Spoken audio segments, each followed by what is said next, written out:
Mazala Jibril yusini, adalah Sayyidina Jibril itu senantiasa berpesan kepadaku mengenai jiran, hatta zanantu annahu sayuwarrisuni, sehingga aku menyangka bahawa jiran ini akan mendapat harta pusaka. Harta pusaka kalau kita lihat, pertama bila seseorang meninggal dunia, duitnya diuruskan untuk penyelenggaraan jenazahnya. Kemudian hutang piutangnya, hutang dengan Allah, hutang hajinya kan, hutang fidyah puasanya. Kemudian hutang dengan manusia kalau ada apa-apa yang dia belum bayar. Kemudian wasiatnya, kalau diwasiatkan tak boleh lebih sepertiga dari hartanya. Barulah ada harta pusaka. Kemudian dalam harta pusaka ni pun bukan semua keluarga dan kerabat dapat, hanya keluarga-keluarga yang terdekat. Ada yang termahjub, ada yang terhalang disebabkan ada keluarga-keluarga yang terdekat. Jadi untuk orang mendapat harta pusaka ni hanyalah orang-orang terdekat sahaja yang mendapat. Dan begitulah baginda Rasulullah SAW menggambarkan betapa dekatnya hubungan jiran itu bukan semata-mata kerana kita perlu menjaga keamanan tempat tinggal, tapi semata-mata kerana inilah mesej dan juga ajaran baginda kita Rasulullah SAW.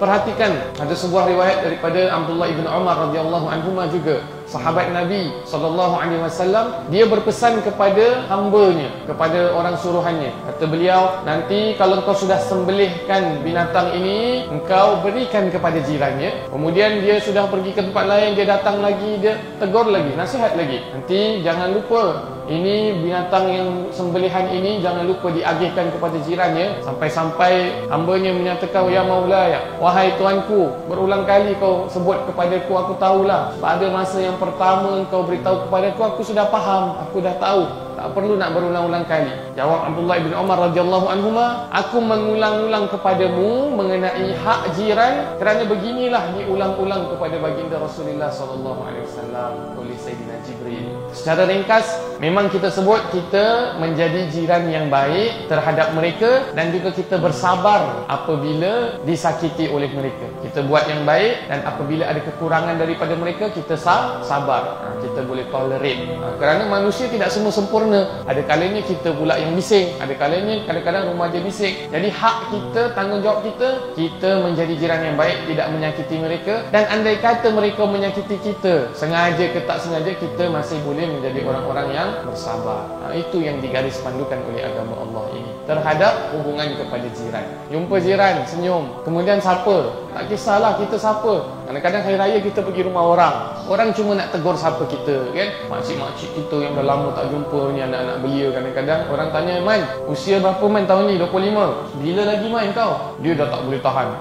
Tulis dekat Instagram, dekat Facebook, ni last time aku pergi rumah makcik ni.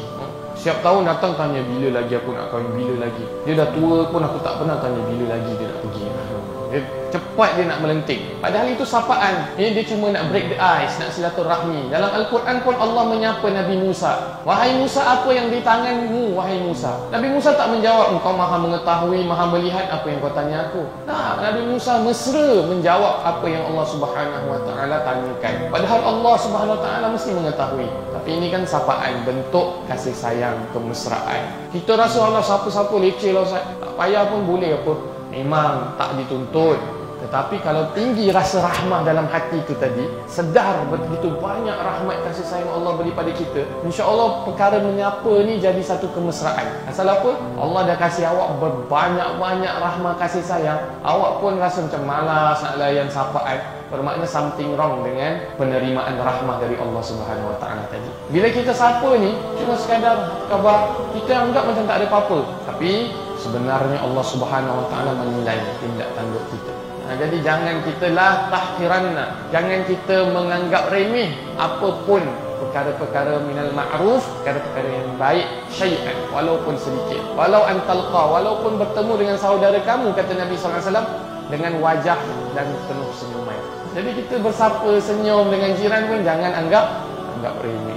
Bukankah Nabi menziarahi seorang anak Yahudi yang kecil? Nabi tak kata, wah ini orang Yahudi besar ni, apa begini begitu gitu, dulu bunuh nabi-nabi yang sebelumnya. Nabi ziarah tuan-tuan, budak kecil lagi, bukan orang besar, budak kecil. Jadi Nabi ziarah, dan dengan ziarah Nabi itulah sampai ayahnya menyebut ati Abul Qasim kan, taati Abul Qasim, iaitu Nabi Muhammad sallallahu alaihi wasallam. Orang Melayu kita ni kadang-kadang dia ada peribahasa jangan jaga tepi kain orang. Itu betul.